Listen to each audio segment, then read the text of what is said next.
Hi అండి, నమస్తే. Welcome back to my channel. ఇవాళ వీడియోలో టమాటా గ్రేవీ కర్రీని ఎలా చేయాలో చూపిస్తాను. ఈ కర్రీ వేడి వేడి అన్నంలోకి, చపాతీలోకి, ఈవెన్ బ్రేక్ఫాస్ట్లో కూడా సూపర్గా ఉంటుంది. ప్రాసెస్ ఏంటో చూసేద్దాం. ముందుగా స్టవ్ ఆన్ చేసి ఒక ప్యాన్ పెట్టుకోవాలి. దీనిలోకి 1 టేబుల్ స్పూన్ ఆయిల్ వేసుకోవాలి. అలాగే పావు టీ స్పూన్ ఆవాలను, పావు టీ స్పూన్ జీలకర్రను, పావు టీ స్పూన్ మెంతులను వేసుకోవాలి. ఇలా మెంతులను వేసుకోవడం వల్ల ఫ్లేవర్ చాలా బాగుంటుంది.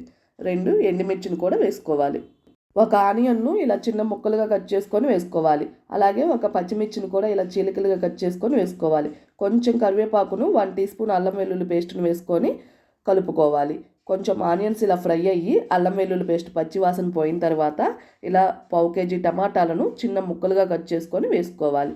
మొత్తం అంతా ఒకసారి కలుపుకోవాలి. ఇప్పుడు టమాటా ముక్కలు మగ్గటం కోసం మూత పెట్టుకొని 10 నిమిషాల పాటు మగ్గించుకోవాలి.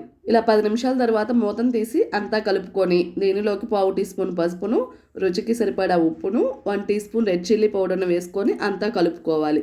గ్రేవీ కన్సిస్టెన్సీ రావటం కోసం 1/2 గ్లాస్ వాటర్ను వేసుకొని మూత పెట్టేసి 5 నిమిషాల పాటు ఉడికించుకోవాలి.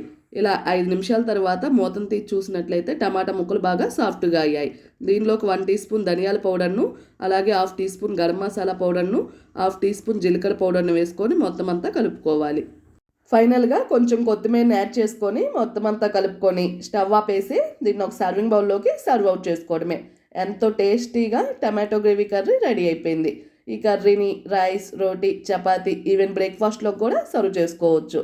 టేస్ట్ అయితే చాలా బాగుంటుంది. మీరు కూడా ఈ టమాటా గ్రేవీ కర్రీని ఒకసారి ట్రై చేసి ఎలా వచ్చిందో కామెంట్ బాక్స్లో మీ ఫీడ్బ్యాక్ని తెలియచేయండి.